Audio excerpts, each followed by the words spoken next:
layo naman ulit tayo ng onti. Kasi napunta tayo doon sa cathartic. Doon nga sa belief mo na pag-usapan natin kanina. Kamusta naman ang, kumbaga, spiritual or religious life mo? Ako, nandun pa rin ako same sa structure na ginawa ni Nietzsche. So, parang the world revolves on myself. So, hindi naman sa narcissistic. Pero it's more of yung lahat ng ginagawa ko, it's for my own benefit na hindi ka naman nakakasakit sa iba. Totoo. Pwede namang konti na may collateral damage or something. Pero the ultimate goal is to benefit yourself. Tsaka baka guys, isipin nyo na si Allen, dahil ganyan yung mga philosophy niya, makasarili siya. Sa totoo lang, si Allen, sa pinakamatulungin at pinakamabait na kilala kong tao to. Oo, more of yun nga. So, parang kung natutulungan mo nga din yung sarili mo to achieve your 100% or kung yung standard mo is 150% of something. So, yun yung goal ko, to help myself. And then, help others when I have excess. Oo, yun nga. Ganun din. Kaso ang dami mong excess. Hindi, wala nga. So, parang, nasa ganun ako lagi na perspective. So, minsan, kung kunyari, I have the obligation to donate something or to help out, I really can help. Pero usually, bare minimum lang. Kasi in myself, alam ko, hindi pa ako ganun ka-able. Ganun ka-able. At the same time, yung time na parang sarili ko nga, nakukulangan pa ako sa time. Paano pa pag sa ibang tao? Totoo yan. So, I don't think na ganun pa ako ka-selfless. Gets. Hindi ko alam kung ma-achieve ko siya. Hindi ko alam kung gusto ko rin siya ma-achieve. Gusto mo na-achieve, oo. Siguro parang, yun na yung naging foundation ko sa ngayon na parang really focus on myself. Na parang, it will branch out to several aspects of your life. For example, looking towards family. Kung isipin mo, kung ganun yung perspective mo na sarili mo yung self-interest mo yung further mo, gugustuhin mo ba talaga magkaanak? Kasi time for yourself, just to work out, just to improve your business, just to give time to several aspects of your life. Enough ba yung time mo? Para sa sarili mo. pamilya, oo. Parang sa structure ng mind ko, hindi siya enough eh. So paano mo pa tutulungan yung mga future mong magiging anak? Oo. Kasi for yourself kulang pa eh. Paano pa yung sa iba, 'di ba? Gets. So parang ang daming decision factors pagdating sa family pa lang 'yon. Paano pa pagdating sa business? Minsan natatay mo na yung sarili mo sa business. So nagkakaroon ng interrelationship na yung mga aspects ng life mo. Totoo kasi talagang lalo na pag sa business at saka kung ano man, importante yung sacrifice eh. At kadalasan marami diyan na successful family na yun nga nasa sacrifice, yung family life. Oo. Pero ikaw nga, doon, kunyari, pagdating sa family, yung kung ikaw sa sarili mong plano, sa ngayon, hindi naman necessarily forever yan, yung perspective mo eh. Pero sa ngayon, ano yung parang perspective mo sa pagpapamilya, like pag-aanak?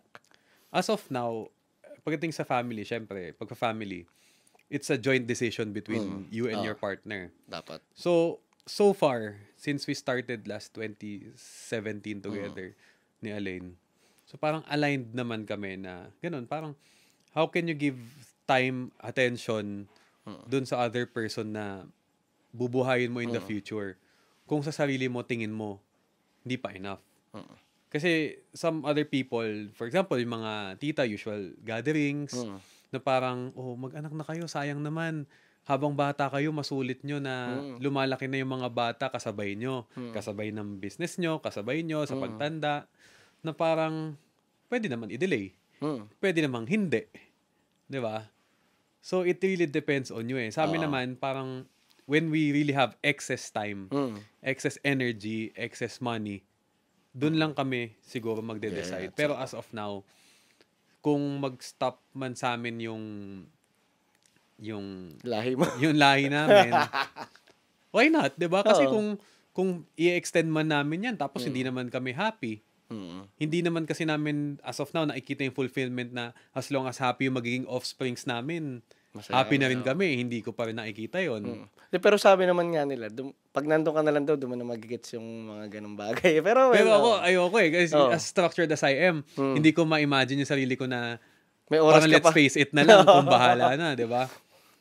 Yun nga, oo. Tama yun. So, ayun, pagdating sa family, it's more of there's a possibility na mag-stop na nga talaga sa amin. Mm. Kasi aligned kami ng partner ko na yung time natin, it's good that we enjoy it together. Totoo. Hindi ko lang alam kung what if may +1, +2, or +so on. Na-enjoy natin together. Will we have the same fulfillment? Wala pa kami sa ganung point eh. Na Gets. parang feeling namin sa ngayon, deficit pa talaga sa time. Ako baliktad naman. Ako naman, medyo bata pa lang ako, pangarap ko na maging magulang talaga.